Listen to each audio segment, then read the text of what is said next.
안녕하세요. 박투수입니다. 고배당 당첨 인증합니다. 함께하신 분들도 모두 축하드리고요. 스포츠 정보 공유방에서 무료로 공유해드리니 같이 먹읍시다. 아래 고정 댓글로 편하게 말 걸어주세요. 울산 모비스는 레이션 해먼즈의 컨디션이 완벽히 올라오면서 공격 루트가 한층 다양해졌다. 해먼즈는 페인트존을 향한 폭발적인 돌파와 동시에 킥아웃 패스로 외곽 옵션까지 살리며 수비를 단숨에 무너뜨리는 플레이를 만들어간다. 아이솔레이션 상황에서도 1대1 대처 능력이 탁월하고 등지고 들어가는 페인트존 침투에서는 파울 유도까지 능숙해 완성형 에이스의 면모를 보여준다. 상대 빅맨이 파울 트러블에 빠지면 울산 모비스는 곧바로 로테이션을 돌리며 템포를 높여 경기 흐름을 장악한다. 박무빈은 코트 전역을 활용하는 넓은 시야로 공격 템포를 조율하며 속공 상황에서는 해먼즈에게 절묘한 타이밍의 패스를 공급한다.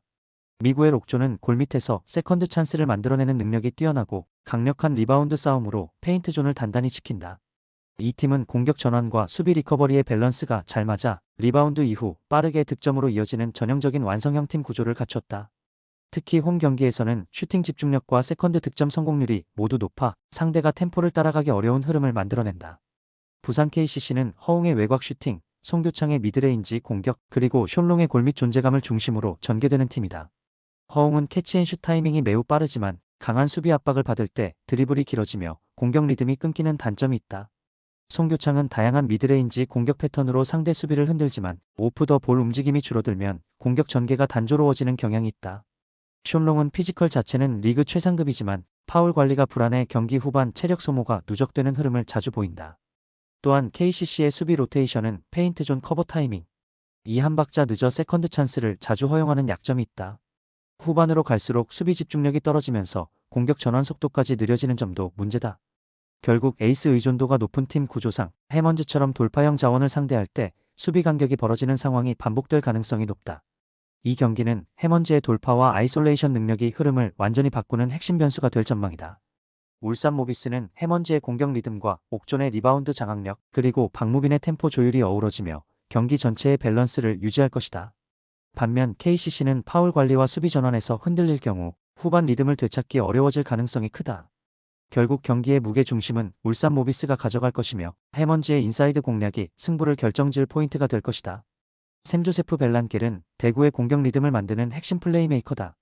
하프코트 상황에서도 빠른 드리블 브레이크로 수비를 찢고 페인트존 진입 루트를 열어주는 능력이 돋보인다. 라거나는 여전히 페인트존에서 강력한 존재감을 과시하며 스크린 이후 롤인 동작에서 높은 마무리 성공률을 유지한다. 다만 최근엔 외곽 수비 로테이션이 느려 세컨드 찬스를 내주는 장면이 많고 커버 범위도 줄어드는 모습을 보인다. 망콩 마티앙은 리바운드와 블록 시도에서 높은 에너지를 보여주지만 공격에서는 단독 돌파 위주로 전개해 팀 템포를 끊는 경우가 있다. 대구는 홈 경기 초반 빠른 속도로 분위기를 주도하려 하지만 후반으로 갈수록 수비 라인이 벌어지고 외곽 대응이 느려진다. 결국 조직적인 로테이션이 유지될 때만 자신들의 페인트존 장악력이 살아나는 팀이라 할 수 있다. 이선 알바노는 백코트에서 스크린을 활용한 방향 전환 능력이 탁월하고 볼을 오래 끌지 않으면서도 정확한 타이밍에 패스를 뿌려준다. 그의 전개는 상대 수비의 균형을 무너뜨리며 공격 흐름을 부드럽게 이어준다.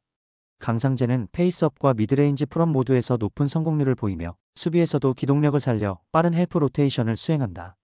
헨리 앨런스는 스크린 이후 팝아웃으로 외곽 슈팅 공간을 확보하는 동시에 리바운드 싸움에서도 중심 역할을 맡는다. 특히 DB는 스크린 타이밍과 스페이싱 구조가 리그 상위권 수준이며 알바노 앨런슨의 투맨 게임 완성도가 높다.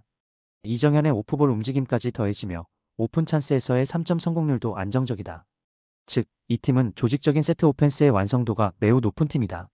이 경기는 단순한 높이 싸움이 아닌 리듬과 구조의 싸움이다. 원주 DB는 알바노의 템포 조절을 중심으로 정교한 스크린 시스템을 구사하며 공격 밸런스를 안정적으로 유지한다. 반면 대구는 라거나 중심의 포스트업 의존도가 높아 공격 패턴이 다소 단조롭고 후반으로 갈수록 리듬이 끊길 위험이 있다. 수비 라인이 벌어지는 순간 DB의 외곽 패턴이 폭발할 가능성이 크다. 결국 경기의 속도를 통제하는 팀이 승리를 가져갈 것이며 그 주인공은 원주 DB가 될 가능성이 높다. 박지훈은 경기 흐름을 읽는 능력과 볼 핸들링이 뛰어나지만 강한 압박을 받을 때 리듬이 쉽게 끊긴다. 하프코트 세트 플레이에서는 안정적인 패스 분배로 팀 공격을 조율하지만 전면 압박이 가해질 경우 턴오버가 늘어나는 경향이 있다. 렌즈 아반도는 폭발적인 퍼스트 스텝과 빠른 속공 마무리로 상대를 흔들지만 수비 전환 시 집중력이 떨어져 백코트 공간이 자주 열리곤 한다. 트랜지션 수비에서 로테이션 실수가 잦아 페인트존 커버가 늦고 실점으로 직결되는 장면이 많다. 조니 오브라이언트는 미드레인지와 페이스업 공격에서 위협적이지만 몸싸움이 강한 빅맨을 상대할 때 리바운드 경쟁력이 떨어진다.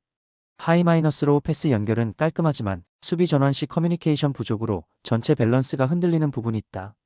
홈에서는 슈팅 감각이 좋은 편이지만 외곽 슛이 막히면 공격 루트가 단조로워지고 세컨드 찬스 득점이 급격히 줄어든다.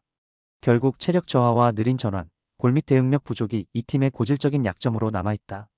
김낙현은 스크린을 활용한 오프 더 볼 무브와 외곽 점퍼가 모두 가능한 득점 자원이다. 경기 초반에는 빠른 템포로 공격을 주도하고 상대가 하프코트 수비로 전환할 때는 킥아웃 패스로 공격 방향을 바꾼다. 데릴 멀로는 하이포스트에서 리딩 센스가 뛰어나며 리바운드 후 아웃렛 패스로 속공의 출발점을 만들어준다. 박스아웃과 헬프 수비가 안정적이고 공격 리바운드 참여도 적극적이다. 자밀 원희는 인사이드에서 압도적인 존재감을 과시하며 더블팀 상황에서도 푸워크와 피니시 능력으로 득점을 완성한다. 클러치 구간에서는 그의 한 번의 포스트업이 경기의 흐름을 완전히 바꿀 만큼 결정적이다. 벤치에서 출격하는 알빈 톨렌티노는 에너지가 넘치며 외곽슛과 컷인 타이밍으로 공격의 폭을 넓힌다. 그의 존재로 인해 SK는 세컨드 유닛의 효율이 높고 경기 내내 공격 밸런스가 유지된다. 전체적으로 SK는 교체 자원이 투입돼도 리듬이 떨어지지 않는 완성형 로테이션 팀이다. 서울 SK는 원희의 인사이드 장악력과 멀로의 리바운드 기여를 기반으로 경기 내내 페인트존 주도권을 잡을 것이다. 안양 정관장은 후반 체력 저하와 함께 수비 집중력이 떨어지고 외곽 루트가 막힐 경우 공격 흐름이 쉽게 끊긴다. 톨렌티노의 벤치 득점이 터지는 순간 SK는 경기 템포를 완전히 장악할 가능성이 높다. 결국 골밑 내공 싸움과 전반적인 팀 밸런스에서 우위를 점한 서울 SK가 이 경기를 주도하며 승리를 가져갈 확률이 높다.